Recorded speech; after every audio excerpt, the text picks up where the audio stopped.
Hey everyone, my name is Drew Littlejohns, and I am sitting here with Douglas Gillette, author of King, Warrior, Magician, Lover, and 7 other uh, books that are surrounding the most famously the masculine space, the masculine navigating and traversing a map of the inner psyche of men. Um, Co-authored with Dr. Robert Moore for King, Warrior, Magician, Lover, as well as The King Within, the magician or the shaman within, the warrior within, and the lover within. And those are the books we're going to be taking a look at. And of course, Doug has a new book coming out called Soul Making, which is kind of I don't want to say a bow tie, but it's more of Doug's experience with um, tying all of that together. So, Doug, welcome to our podcast. Thank you. Thank you. Glad to be here. We made it. It only took us a year, but we made it. Yeah. I'm running for dog catcher, by the way. Oh, are you? And I'm only 2 points behind the leader in the polls. Really? You're running for the is that for the, do people actually vote for that? Is that a thing that people voted I for don't once think upon a so. time? I don't know. I think they're appointed anyway. Yeah, you think they're appointed? Yeah, I think I so. wonder if there's a dog catcher archetype, actually. That would be, the Well, the arch hunter is a subset of the warrior and magician. right, it's probably something with like a passive aggressive sticky note Post-it slash hunter.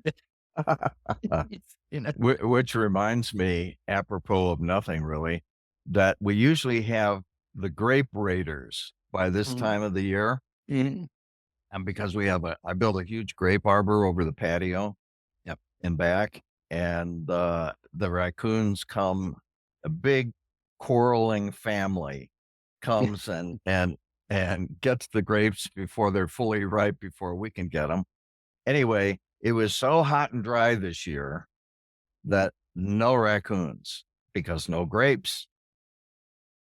Anyway, That's what I'm talking about. Nice to have a yeah. year off from the raccoons, let's be honest. It is. They're kind of interesting, and when they fight up there, it's a lot of warrior energy, even though they're in one family. Of course, family dysfunction is not limited to humans. No, that is true. That is true. So speaking of family dysfunction, let's talk about the dysfunction within our own heads. So tell me the briefest version of how you and gosh, how do we want to refer to Dr. Moore? You want to call him Dr. Moore? Call You him want to Robert. Call call him him Robert? Robert Bob? Moore. Yeah, Robert. We'll call him Robert. How about that? yeah, yeah. So just give me just a brief little bit on that and how that was formed and just the whole kind of initiation to how you got into the picture. Oh, okay.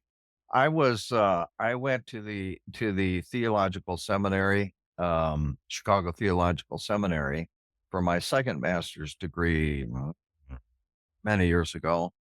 And I went there specifically because Robert Moore was there. And he was ostensibly the guy uh, uh, looking at Christian theology through a Jungian lens. I see.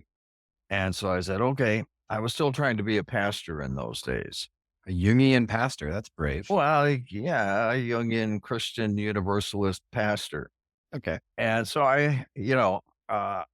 we developed a close relationship. I was, I guess, his star student, uh, s- uh, not only in terms of thinking, but my capacity to write. So I graduated. I got a church. A couple years later, I get a call from Robert saying, "Do you want to write a book?" I said, "Okay, what's it about?" And so he told me the work that he'd been doing, the early work in the men's movement as it was beginning to emerge as a whole bunch of different groups. Now, is And this the work that was he doing active work or research with Bly and the Minnesota Men's Conference at this well, time? he was involved in that. He Yeah. was. Okay. Yeah. I don't know that he was doing research with Bly per Okay. se. but they were friends, and there are about 5 or 6 or 7 other guys that were in on Bill Kauth and others that were in on the foundation of that. Um, so, we talked about style, because you can choose your voice as an author, semi-choose it. I mean, the unconscious also helps you choose it, so but anyway, we had a lot of, thinking together, theorizing sessions, and I'll never forget, in preparation. By the way, that we sold the book to Harper San Francisco, the book idea, with not a schematic or a proposal or anything like that, one paragraph letter, Wow. and they bought it. And they did so because they wanted to compete with Robert Bly's book, Iron John. I forget the publisher for that Right. one. Right. Right. So anyway, I'll never forget we're sitting in a cafeteria in Hyde Park one day. I've been doing some, Robert had come up with 4 archetypes, king, warrior, magician, lover. Mhm. Uh, and he had some idea there's shadow effects, the dark side of those archetypes, the destructive side. And I studied his lectures, et cetera, on the subject. And we were sitting there one day, and I said, in the cafe, and I said, Robert, um, I think the shadows are bipolar. And there was this kind of astounded silence. And he said, yeah, what could we call them? I mean, how does that work? Well, one is active, sometimes too active. Right. The other is passive, too passive. So just to jump in real quick here for the people who are listening, when Doug's talking about the bipolar side of things, right? Like the bipolar side of the warrior is the bully and the victim, right? Well, you could say that the actual terminology is the sadist and the The masochist. sadist and the masochist. Thank you. Okay. Yeah, So, yeah. and then on the magician side, sorry, I've been talking about these in my own vernacular for so long. So on the magician side, I say the puppet and the puppet master. Well, I don't Okay. know what you would say Yeah, in we that say space. the manipulator and the quote unquote innocent one. The innocent one, who me? Yeah, yeah, exactly that. And the And lover, we have the hermit and the addict in my parlance, but you we say, have Yeah, we have the, addicted lover and mhm. the impotent lover. Oh, the impotent. So one guy I had heard that I really liked the idea of the hermit, but the impotent lover, I think is much better. That is, I think he must have not done a great job. The impotent. But, there's a Yeah, big giant movement right now among men in that space, actually. Kind of created their own name for it. But anyways, and then finally to wrap it all up, the king with his shadows, this is the tyrant and the abdicator. and the abdicator. Okay. All right. So now just tell me real quick, and I don't mean to cut you off too much, but I just want to have some framework.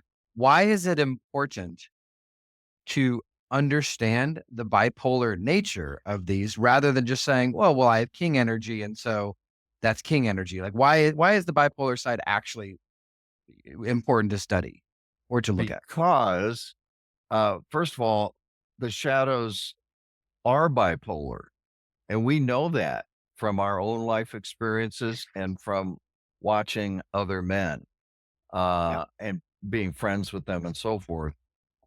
We can see that. I mean, it really is the bipolar shadow that unlocks the whole system and makes it specific, so that men can work on specific aspects of of themselves. Got To it. just say king in his fullness, for example, and the king's shadow, it's accurate, but it's vague.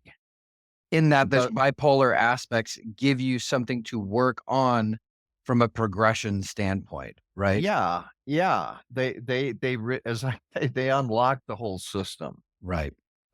because, okay, I can see that, I can feel that, I can experience that specifically, and you can look at, individual lives, of men, especially your own life, and you've got handles to get hold of with a lot of suggestions in King, Warrior, Magician, Lover, and the following 4 books for how to explore that, learn to work with it using various, techniques, psychological techniques, both from the Jungian background, but also from other backgrounds, and or other schools of psychology. Uh, and so it's pragmatic, it's practical work you can do. I see. Okay. So, like for me, I like to tell everybody I meet that I'm an alcoholic. It's something I like to say. And the reason for it is because it helps. I want everybody to know that if they need somebody to talk to and they're struggling with it, they can always come and talk to me. It's a Mhm. huge thing for me. Right. But that is a big part of my lover side, right? I am the addicted lover. That is an Yeah, actual part of who I am for yeah. sure. Um, Now, does that mean that I need to go to the, impotent one? Do I need to integrate the impotent one, or do I kind of work along the lines of the addicted lover into the lover in his fullness? Now, and I mean that just to say, is it about integrating the 2 sides of the shadow? But what happens if people don't identify with one of those sides? What if people over-identify with the impotent one and they have no, connection at all with the addicted side? That gets you back to the Jungian archetypes Okay, idea. It's all there in all of us, so there is and that. it is there. And so, but most of us are split off. All of us are split off to some extent, and that's a whole universe there as to how that happens, the particular lines at which we, develop fault lines or cracks and so forth. But we're all split off since childhood. We've got splinters of ourselves, which um, which can be relatively impersonal entities, person-ish entities, or in some cases, full-blown, alternative persons. Right. So once you understand that and you can begin to sense it in yourself, as well as others, of course, but the important thing is you, internalize it, Right. then you can begin doing the homework of that I mentioned, Jungian, but also other schools of psychology. And yes, you bring them all together. You, as a strong enough ego consciousness, you sit at the head of a board table, and you call all of these sub-personal as the range Yeah. of person-ish, person, etcetera, entities, which are, in my experience, real. They're not figments of the imagination. It takes people have to be imaginal and have enough access through the imagination in a positive sense to their own personal unconsciouses Yeah. to make contact with these split off parts and bring them to the boardroom. One of my favorite quotes about this is, one of my favorite, esoteric philosophers is Gurdjieff, right? I don't know if you're a big Gurdjieff fan or not, but Not really. yeah, he has a great quote that he says, "The great tragedy," and I'm gonna paraphrase here, "The great tragedy of mankind is that the I who was I 17 hours ago wrote a check that the I that I am now have to cash." Yes. And W- so understanding which I were you, and I know you're not a Nietzsche guy, but Nietzsche is also says a lot of those kind of things. Well, who is I when I am talking, right? Which I am I referencing? Right.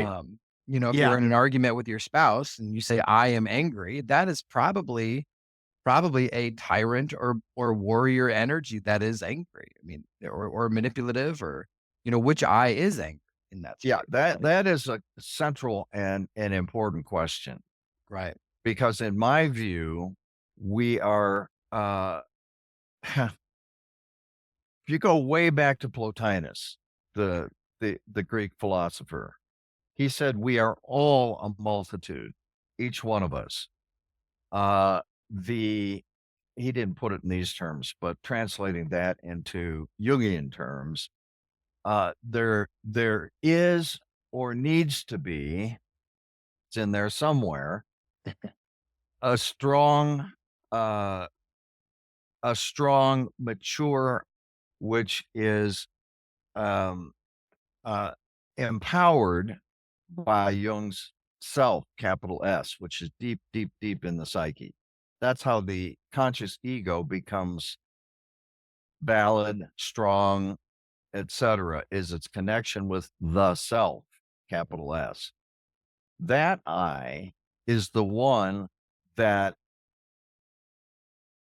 experiences alternative eyes. Oh, I love Uh, that. Okay, that makes a lot of sense. Okay, fantastic. yeah, and so there are these alternative eyes Yeah. that uh, are allowed, that are unconscious to most eyes, most egos, Mhm. semi-conscious, unconscious, whatever. They're multiple, and they represent multiple aspects of the total psyche of the person. Right. And they want their say because they each of them has something valuable to contribute. Even, the manipulator under the magician, even the impotent lover, and so forth. They all are what they are because A, they're part of our equipment. They're just part of a suite of feelings and thinking feelings too that we are inherently inherited from our primate ancestors. I mean, you can see this in primate ethology too. Not nearly Yeah. as complex as in humans, but it's there. One So day we will get into that for sure, because that's one yeah, of the things I I'm know we're most not. eager to pick your brain. This is gonna take us some Yeah, time, sometime. Yeah, but but it's like I've asked my classes frequently. Um, okay, when you say she wasn't herself today, yeah. what self of her are we talking about? It's always in reference to a self that is normative or usual for her, but it is an alternative self. Uh, Semi alternative or fully alternative. It's fully alternative. We're talking about multiple personality Right, disorder. right, and that's certainly not, we're definitely not venturing into the therapeutic or clinically valid, discussions during Right. any of these podcasts, right? So, Got it. let's go So, ahead and just assume that schizophrenia, that kind of deep fractured psyche is kind of assume that it is possible. And of course, John Weir Perry did a lot of his work um, with schizophrenics yeah, and navigating the archetypes, as because he was seeing that schizophrenics were having the same series of archetypes. And I guess what he was doing was he was going and finding the religion that was associated with that archetype and bringing it to the schizophrenic. yeah, And it was yeah. causing like a lot of healing and stuff. And so yeah, let's go and acknowledge that it exists, but that is not exactly where we're at for these discussions. Most men are not going to experience their complexes, which is, I'm talking about complexes now with these alternative eyes, whether it's Oedipal or this or that or the other thing, complexes, which are informed by the interaction between the person, uh, multiple eye person with hopefully a strong central eye, uh, the interaction between that and the deep self, capital S. Uh, And the eh, deep self, capital S, that's what we're talking about by what we're integrating into or bringing together, correct? we are, I misspoke, by the archetypes. The archetypes in interaction with the ego of this world or Yeah. usual daily consciousness, that causes the development or the emergence. That's one cause of the split psyche. The Right. deep self, which is another subject, really, uh, I would say to the extent that we have ego strength, a central I in the conscious world, it is being empowered by the deep self. The deep self is what we're ought to be aiming for. Right. You integrate as much of the personal unconscious as you can. You uh, you tread lightly when you start to feel like the unconscious that you're working with is the collective, because that's it's too much for the individual Right, and ego. you see it a lot during election season. Oh Election yeah. years, I mean, I got a buddy of mine, and I swear he's not himself. He's Hmm. not even a version of himself. He is a walking ideological aspect of the collective unconscious right now. Yeah. And I I, see a lot of my friends doing that, right? And that's what you're talking about, right? a lot of people are doing that, Mhm. and it's not just with our election. Which is horrific enough to experience. But this is happening around the world in different places. Right. Uh, the people that are um, causing such pain and destruction are not operating out of a mature eye. I mean, just take it to the bank. They're not. Yeah, of course. They've been possessed by a complex or two or three, and consequently, ultimately by archetypes or by the collective shadow. Yeah. Uh, um, uh, So I want to jump in with something that I see a lot when I talk to guys about this, and when I talk to other coaches even about this, because I know in the last couple weeks I've talked to 3 different coaches, um, and one of the things that I talk about is whether or not you identify, or whether or not it's healthy to identify with an archetype. I think you'll remember a conversation we had with one guy, and there was a lot of discussion around that. There was a lot of discussion around, I identify as the warrior archetype, or I identify as mm, the king archetype. And of course, as that happens, it's almost an invitation for possession by the yes, archetype, it is. Yeah, right? you And should. that Yeah, I care. I hear people talking occasionally. I am the king, Yeah. or I am the magician, and when I hear that, I feel like, oh, that's not good. Um, in fact, it's scary. Most people wouldn't even come to that much consciousness. They just behave out of the tyrant or out of the sadist, or whatever, without consciousness. That's the problem, Well, I is we're think not conscious. We're all sleepwalking and being taken over by complexes and beneath them archetypes. Well, and that's something I've been looking at lately, in terms of Western culture, has been the idea of persona death. Because we talk a lot about, oh, I want to go to Costa Rica and have an ego death experience, and what they mean is I want to feel connected to the world around me. I want to transcend my own ego so that it's such that it dies, and I feel at one with the universe. And that's great. That's fine. But in the West, we have persona deaths. So when you get divorced and all of a sudden the husband mask gets ripped off of your face, right? Maybe you didn't want that to happen. And then you just don't even know who you are anymore. The stockbroker loses all of his money and goes bankrupt, right? Yeah. The persona mask I have found in the West to be so traumatic when it dies. Mm. But then what reason I bring this up is because it seems to me that we have these layers of masks that Yeah. the archetypes can operate within, you know? So you could say like, "Oh, I'm a warrior stockbroker." Well, now you've got these 2 layers. Who is this person really? Yeah. Becomes very tough when you start layering on archetypal identification along with persona identification. Yeah. Um, Yeah. The personas are, there's so many ways to talk about it, but the personas, we all have to use masks Yeah, of course. because, in our different roles and this and that and this and that.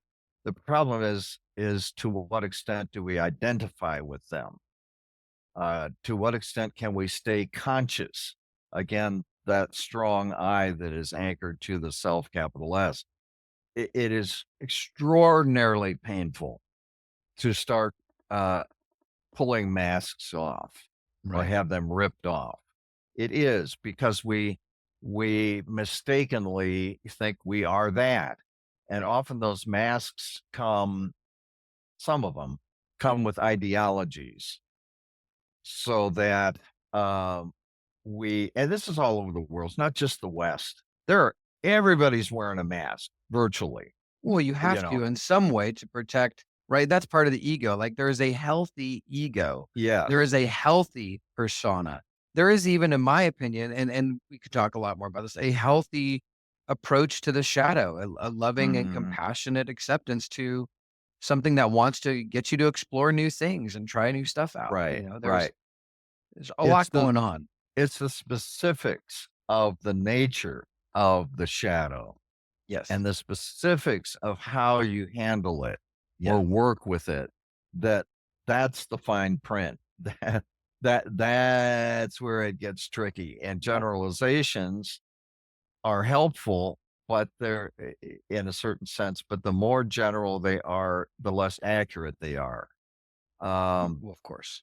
yeah, let me comment a little bit about the East, supposed East.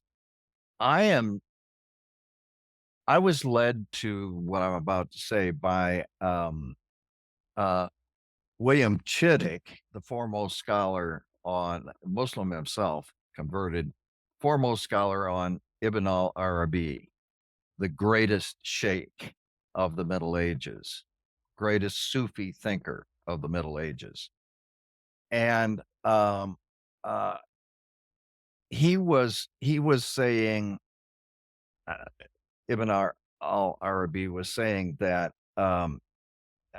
uh, we have to interact with the world of our fellow human beings and other things wearing masks, but uh, always be conscious, huh, tall order, always be conscious that you are not that. What are you then? You are, he wouldn't call it this, but it amounts to the deep self, capital S. Okay. You go further east and as in East Asia and South Asia, the ideal of killing the ego or disbanding it or dismantling it or dissolving it um, is I mean, I appreciate the experience of feeling at one with all things, Okay. but who is experiencing that? The Sufi Muslims said, uh, in mystical or experience of unity or oneness, they said, actually, the ego is not dead and it never will be. Uh, Certainly not in a finite world, because they said what happens with merger or oneness is an occultation of the Okay. You're going to have ego. to unpack that. Yeah. The ego is r- from being in this sort of central position, it is veiled or occulted. It is in mystical experience. It is, phew, it's over here. It's still there, but it is diminished to the point where it feels like it has vanished. And all that is the divine. Okay. But that experience doesn't last. That's number one. Right. The people that talk about the dissolving of the person or of the ego plus the multitudes, Right. within, are mistaken. I mean, basically, Ibn Arabi said that they're mistaken. The ego is still there. The person is still there. Yeah. How do we know that? Who's having the experience of being nothing? Person. The person. Who can talk about the experience afterwards? The person. If you can talk about it, you must have been there. Right. So, um, personlessness on a finite level, in my view, does get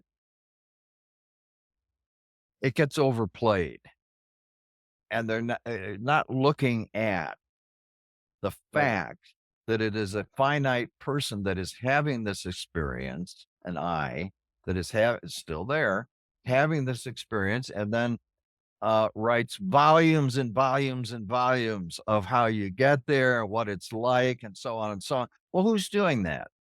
Right.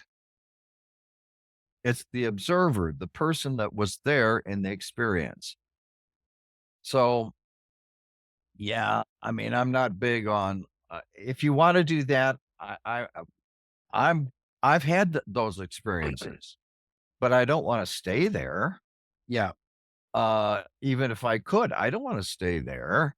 I want to be here interacting with other persons and the world and, you know, I heard a I heard a quote about personhood yesterday from a philosopher named Edward Levinus is the guy's name. He's oh, an yeah, existentialist. yeah, yeah. Um, I know d- him. quick caveat: Doug's is on the board for my doctoral program, and so we regularly engage in these kind of programs, and I'm super excited about that. And so part of bringing up an obscure philosopher is just somebody I was reading yesterday. Yeah, Anyway, so from Levinas, he said that he was a prisoner of war in a labor camp for the Nazis, right? And so every day he'd go out and he'd chop wood. Now it wasn't a concentration camp, it wasn't a death camp, it was a labor camp. And so every day he'd come back. And a lot of times when he reflected on what gave him the strength to do it, and of course Viktor Frankl had his own version, mm, right? But Levinas's was wild because he became very obsessive in his philosophy about beings interacting with other beings as the foundational component for philosophy and existence. And he said one of his greatest revelations for this was when they would come back to the labor camp. A stray dog had made its way into the camp. And every day, these men in chains walking through the snow or whatever would come to their labor camp, and this dog would come to greet them. And instantly, one being greeting another being, one person greeting another person, created this feeling of deep humanity. And he said that that yeah, dog gave more hope in the labor camp than anything else that they had experienced. And so that was actually, and I love that idea. And I kind of take that from what you're saying here about personhood. Thank God the dog didn't just sit there saying, I am dog. mm, Thank God the dog acted as person interacting with person, right? yeah. I have in one of my lyrical illuminations. Yeah, I have the very short illumination or poem. Um, why instead of nothing has a universe been unfurled? Because there is nowhere to meet except within a world. See what I mean? Yeah. It's the meeting which can only take place in a finite world, finite being to finite being, that is, um, well, it's so many things. It's formative of individual persons, but the experience of meeting in a respectful and loving way. Loving is the fullest expression of meeting. Yeah. Right? Uh, Nothing else is worth anything. Without Well, that, it is nothingness then, yes. if there is such a thing. Um, I mean, I am and here as a person and I want to be mhm, me mhm, in interacting as me, mhm, knowing that I am not everything, but I am not nothing, right? I am me, and I can Right. interact with the world as me and should interact in the world as me. Um, and so why work to do the integration? Why work to be the best you? And the reason why is because you're you here and now experiencing life as it is. Yes. And aside from plagues, famine, wars, etc., Mhm. natural disasters, uh, we enrich, improve, make wonderful our lives as us here by integrating the split off aspects of ourselves. So, yes, we can meet fractured and split. That's for sure. Uh, the Israelis and Hamas are meeting each other fractured and split Right. and possessed because of the fractures and splits. But what is the most optimal way? By optimal, I mean the one that gives us the fullest joy, the fullest sense of wow, it's love. Uh, and where were we going with that? Well, Uh, what we're talking about is we're talking about the masks. You know, yeah, Gurdjieff again. yeah, Gurdjieff get back went to back to that. that. Okay. Gurdjieff, I mean, he really said, you know, the healthy man can wear, and of course he spent a lot of time in the Middle East, by the way, especially in Egypt. It would not surprise me if he stole this from Arabi.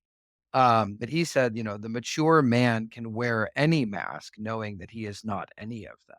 Yeah. Yeah, And be fully himself. He means that, like, a mature man can come home to his 3-year-old and put on the goofball mask and be that thing. And then he can take off that mask and then he can be the lover with his wife later. Right. And the same sort of thing is that the mature man can, and then he can have his, you know, defend himself from the bear that, you know, stalks in the night or whatever. And so right, the mature man can do all of those things knowing that he is not any of them, technically speaking. right. The masks, by the way, the masks, Yeah. while necessary, Mm. um, are often, I don't know if it's many, most, or what, infected, let's say, or partially created by shadow aspects of the archetypes through our personal complexes. So that um, I don't say all masks, but I mean, there's a simple way that you just mentioned of playing different roles. Yeah, sure. Uh, uh, but um, often those masks, think of a boss, a not so great boss See? at work. Yeah. Okay. Got one. Or any authority figure, let's say. Sure. Um, depends on how well he or she is integrated as to and how infected his or her mask at work is by personal complexes and archetypes uh, Right. beneath them. So that it's not. So I'm trying to bring the masks idea together with the archetypes and the intermediary complexes between the ego and the archetypes. Yeah. It's complex. Well, it's complicated. So if I say to you, or if I say to my, you know, 4-year-old or a 10-year-old, go and pretend to be some character, you know, Mhm. cops or robbers or a dragon slayer, Yeah. you know, a professional runner or professional baseball player. My son loves to play baseball. Okay. So my son is going to, you know, he's going to pretend to swing a bat and then he's going to pretend to strike. And then he's going to pretend to get an unfair strike and yell at a pretend umpire. Right. So he's bringing a lot to, he's bringing his warrior energy. Right. So when I think of like, so you have like this, you have the archetypal energy that you bring to the personified mask. And that's kind of one of the big balancing acts, I think, in the workplace or in how we operate, Mhm. because we have these archetypal energies. And I had thought for some, and I've heard a lot of people do fun stuff with this. They say, "Oh, well, testosterone is the testosterone is the, the warrior hormone, or dopamine is the magician one, or oxytocin is the lover." And then, you know, I would say cortisol is probably the warrior. But anyways, but you bring all these hormone, and so it's easy to understand the archetypes in terms of hormones, in terms of like how we would express them, overlaid on top of the role we think we're going to play. So Alice, the waitress, who's normally very bubbly and happy, maybe she wasn't so bubbly and happy today. And that's why Alice is not herself today, right? Mhm. So Yeah, you're herself, yeah, go ahead. I was just gonna say that, in this world, um, my view is a lot like William James's view. The brain and the chemical systems, uh, do not originate the experiences, or they may originate the experiences, but they do not create the archetypes. Though the archetypes, I think, can be sort of linked to certain brain structures and hormones and so forth. Uh, I see the brain, the body, and the chemical systems as uh, agencies of psyche. They Psyche has constructed them in order to come into this world, experience and express through it as it. I have no idea why, but it probably has something to do with becoming specific, individualized, etc. Um, uh, I mean, I have had experiences of persons, Mm. or at least seeming persons, who are neither who either were never or have become uh, dis disconnected with matter. They must express through usually the electromagnetic spectrum, it's speculated, and they have to use the interaction of atoms and molecules to manifest, but they are not engendered by matter and energy in that sense. I think that yes, you can locate agencies or agents Yeah, of matter, whatever it is, really, sure. uh, as sensorially, that's how we experience. Right. But that's not the origin of the archetypes. It's not No, structures in the brain or of what's beyond the archetypes. correct. And I'm not suggesting that testosterone is the origin of the warrior archetype. Yeah. Yeah, definitely not saying that. The warrior archetype is because it is. And we experience it through these various structural and chemical processes. Exactly. The weather is happening, whether you're in the desert or the rainforest. The weather is happening, right? And so the how it's expressed though does have to deal with however that particular plane, environmental plane, natural plane, and of course you can terraform things, but at the end of the day, how that all shakes out, right? Right. But the weather is still the weather, and it's happening all over the world. And so that's kind of how I look at it. There's a certain amount of shaping you can do. Hmm. And then there's a certain amount of go with it. I think that a guy needs to take too. There's a certain amount of acceptance for who you are as a person in the world. I recently took the Myers-Briggs test for, I don't know, the 50th time or something. Yeah. And every time I take it, I say, man, I just want to authentically, and I try my best to like set aside my notions of what the questions mean. Hmm. And I pray to God that one day I will enter an introverted question with a yes. And I Hmm. never have to this day. I Mm, have been 10 out of 10 for extroversion mm, since I was 15 years old. mm. I don't know what to do with it. I just always prefer an extroverted experience to life. Yeah, that's in Jung's typology, there are people who are heavily weighted Yeah. introvert, others heavily weighted extrovert. Um, uh, Most people, I don't know if it's most, many people are fairly balanced combinations of those things. Uh, my belief that the basic types, I don't want to get into that right now either, No, no, but no, no. the basic types we're born with. They're inherent. That's the Nature, nurture nurture. Yeah. thing.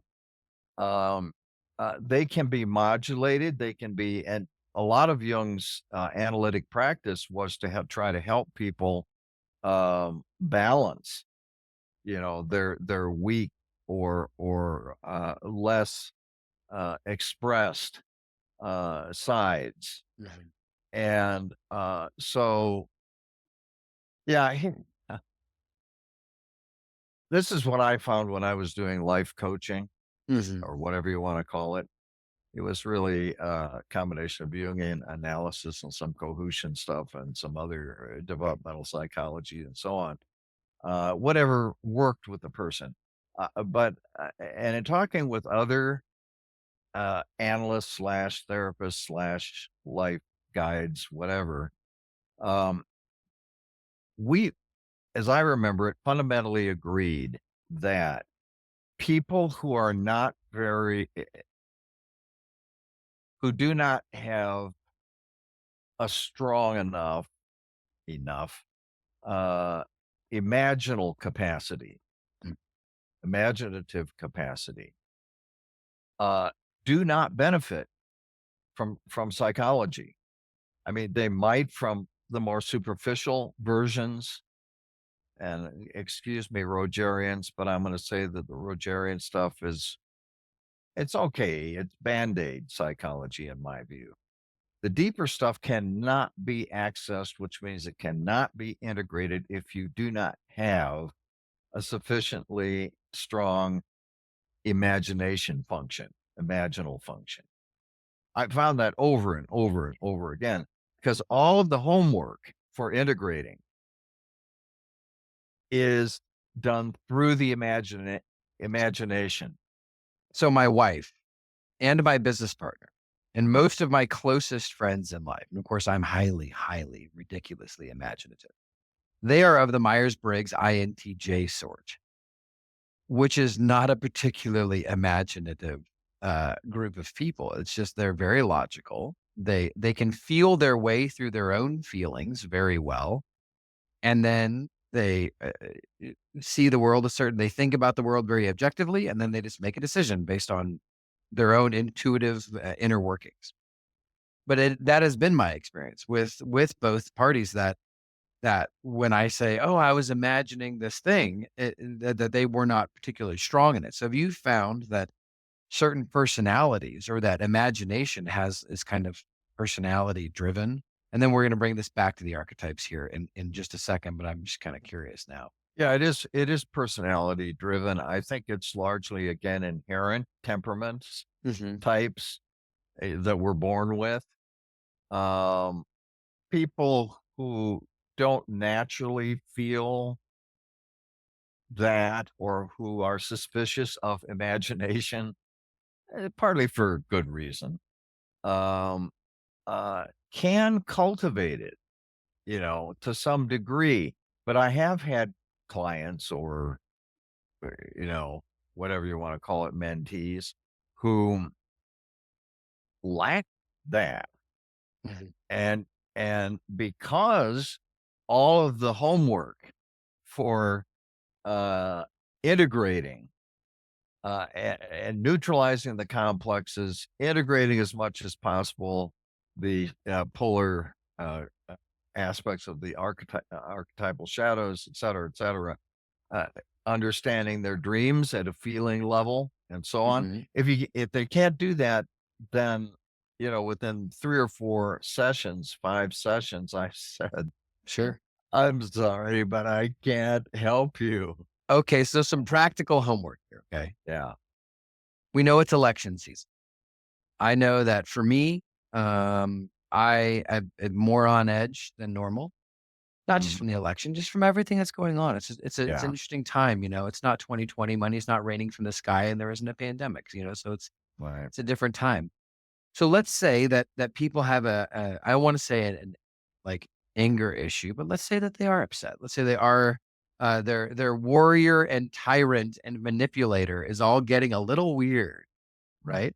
You know what I mean? Yeah. They're just overactive and so it'd be hard to discern which one of those archetypes is currently, in that angry space. So let's say I come to you and I say, "Man, Doug, I'm kind of upset."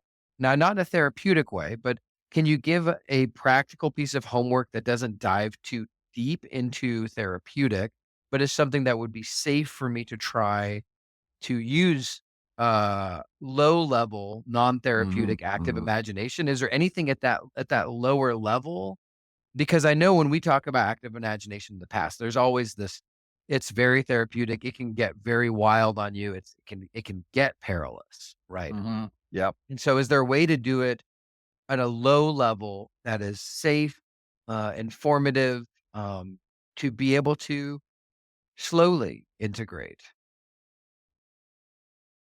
I think that because this election in this country and because of the um, horrors being committed in much of the rest of the world, we there's no way to fully escape these traumatic feelings. We're feeling traumatized, Yeah. and uh, and that ultimately is about feeling a threat to our existence as groups and even and personally. Yeah. Uh, we're in a toxic environment. So, um, rather than everybody running to a Jungian analyst, and there aren't enough of them to, Yeah, right. you know, and doing a lot of personal work, um, which of course would help, but I would what I'm doing is I'm, taking it in, I'm watching the news, less than usual Mhm. because I feel that I have to protect my own sanity to some extent or Certainly. my pulse rate goes up. I mean, really does. Yeah, yeah, for sure. Uh, because I feel threatened as a human, not personally, but for the groups, all of us. Right. I feel an existential threat. So uh, I watch less news. That helps. I involve myself in something else that I'm fascinated with or enjoy. Um, and the third thing that I do is, and I can do this because I have such a knowledge of history. I just pull back Mm. into the flow of human history. And I understand that um, whatever else we may be, we are animals and we're in a threatening environment. Right. Uh, and in which they live like all the time, most of the time. Most animals are running scared that they're going to be eaten or that they're going to starve. And uh, civilization is our bulwark against the worst effects of nature. Yeah. So, and when I pull back and I do a kind of transcend Mhm. thing by saying, well, okay, it's this is nature as us doing what it does, and and because I don't live in a war torn area, I don't identify strongly with a tribal group. Um, I don't, you know, I'm not a joiner, so that relieves me of some of the pressure to, you know, uh, fight. Mm. Uh, so I mean, that's at a personal level for me, and I would recommend for people that are feeling too overwrought. Um, if it bothers you, watch less news. Uh, enjoy your life more in the face of the horrors, Mm. and try to pull back and transcend a little bit. You don't have to have an engulfing spiritual experience. That's not what Yeah, I right. mean. Yeah. But just, this is us. This is how we, unfortunately, behave uh, i- in when we feel like we're in an existential crisis, Yeah. and Well, it will pass. when I feel threatened or I feel financial insecurity, Yeah, right? yeah. Which is, starving, right? For us, financial insecurity would be the same as starving, honestly. Ultimately, it is. Yeah, And so, that's when I get defensive. That's when I get, uh, that's when I get easily irritated. That's when I feel the need to control. yeah, And so for me, I know what I do is I take a moment to, I say a simple set aside prayer, you know, God, I set aside everything that I think I know about you, what's happening in the world, and how I'm supposed to behave. I set that aside so that I can have a new experience with you, what the world is and how I should behave in the world. And I find that by trying to reset my expectations for what the world is and how I should behave yeah, in it has yeah, helped me a lot to just say, okay, well, what is? Um, I think you had made a wonderful comment to me.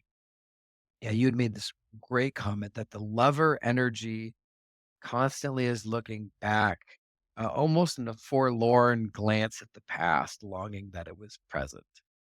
That the lover really brings that the feelings of nostalgia. And so I'm really looking forward to when we talk about the lover energy to discuss what those things mean. Is there anything else in the next few minutes here that you want to say going back to the archetypes and just laying this foundational piece about um, approaching the archetype yeah. Okay. psychologically or just approaching it and then because we'll talk about what I want to do is I want to lay the groundwork for approaching the topics, kind of like Mm, putting our gear on our backpack. We're not going for a walk yet. We're just acknowledging all the different pieces of gear that we need to go on a yeah, backpacking trip. yeah. So, Before I do that, let me say that you're talking about things that help you mhm. when you're feeling existential dread. Yeah. There are several sayings that help me a lot. One is, not everything we're doing here is meant for here. Okay. A second one is, this world is for sowing, the harvest is not here. Do what you can while you're here, but don't expect the harvest Mhm. here. And another one is a saying of Jesus in the Gnostic Gospel of Thomas. Whether he said it or not, I'm glad somebody did. Um, Hit me. and it is simple. It be passers-by. This world. Yeah, passers-by through this world. Of course, you know, passers-by is a little passive, but that's the ultimate. No matter what I do, and Yeah. all of the joy and vigor and so forth that I put out here and experience here, and all the wonderful and not so wonderful interactions with fellow human beings and animals and plants, and all the rest of it. And I'm glad for all of that. That kind of transcendent line. Yeah. It reminds me of Psalm 84.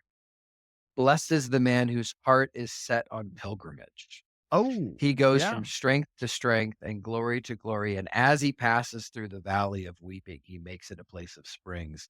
And hasn't the sparrow even found a home in the swallow's nest? And it's one of my favorite passages that's because cool. Yeah, that idea of pilgrimage that I, as Drew on this plane, walking through this life, I am a pilgrim yep, and I am going from strength to strength, from glory to glory. And I do walk through the valley of weeping from time to time. I do walk through the valley of the shadow of death from time to time. right. But that's not where it ends. It ends as a place of spring. And I think that when I was thinking recently about masculinity and legacy, and to me, a great masculine legacy is that you left a piece of moral, loving fiber that is a muscle that can be flexed in humanity. You've left a generative moral fiber in humanity. And to me, that is the ultimate masculine legacy. Yeah, I like that. I like Yeah. that. I do. So, final statement. Do we have time to do We this? do? Yeah, we do. Okay. Um, I believe or come to the conclusion that the four basic archetypes that Robert and I, delineated, including their shadow aspects, are a part of just about everything I can see in nature. Certainly in animals, even plants. There is a uh, uh, fundamental, foundational aspect that is impersonal. Mhm. Um, but it is interacting with and, in a certain sense, working with other factors, creating persons. Paramecium are persons, as far as I'm concerned. It may even be that quarks are persons in some sense. Sure. Uh, but the universe is filled with eyes, capital Eyes. That's what it is made of. Yeah. And very different, different levels of complexity and so on and so on. Anyway, in human life, the archetypes as a foundation interact with the finite world of which the person we normally recognize ourselves as being, and sometimes persons that are us that we don't recognize as us. Yeah. In that interaction, there's just a burst of complexity and negative aspects of that complexity we call complexes. Okay. Uh, above that is the I, the master I, let's call it, or you talk about fully authentic human beings, mature human beings. Mature. Yeah. Yeah, are that I is connected with the deep self, Yep. capital S, which lies beneath the archetypes Mhm. and then the complexes and all personal expressions.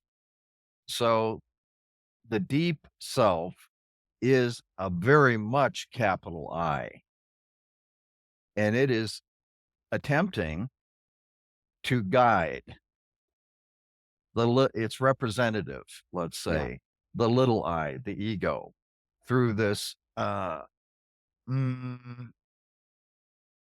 beautiful, wonderful, and terrible, all of the above and more journey that, for reasons unknown to me, but known perhaps by the self, capital S, we must all undergo. What is it after? I don't know exactly. I mean, we can, Yeah. put out about 10 different hypotheses. Yeah. We don't really know. Uh, I don't anyway. But that's sort of the structure that I see. It's multi-layered and it's complicated. And I'm sorry about that, but to work on the integrating of as much as possible of it, There you you know, go. that's the optimal life. And that's what we're doing here. We are That's going what to we're just a couple of squirrels. I'm a young squirrel chasing an old squirrel around a tree, and we're just having some fun. yeah. And I think that's kind of what's happening. So, all Yeah. right. So let's go ahead and conclude it there. I'm Drew. This is Doug. Doug's got a new book out. We'll put the book trailer at the end or maybe the beginning of this video. Anyways, like, subscribe. If you have a question for Doug, feel free to leave it in the comments below. And we hope to see you again soon. Doug, next week, we'll just jump in and we'll tackle one of the archetypes. Yeah. Kind of Yeah. excited. I'm going to go through one of the within books and maybe we can figure out which one we're doing and then we'll jump in on it. Okay. All right. We'll talk to you guys Great. soon. Bye-bye. Alrighty. Bye-bye. From the best-selling co-author of King, Warrior, Magician, Lover, and 8 more soul-integrating books, comes a new experience at the crossroads between this world and many others. Unlock the mysteries of the divine and take a journey through time and soul. Douglas Gillette presents Soul Making. Your soul's destiny awaits. Embrace your journey into the divine.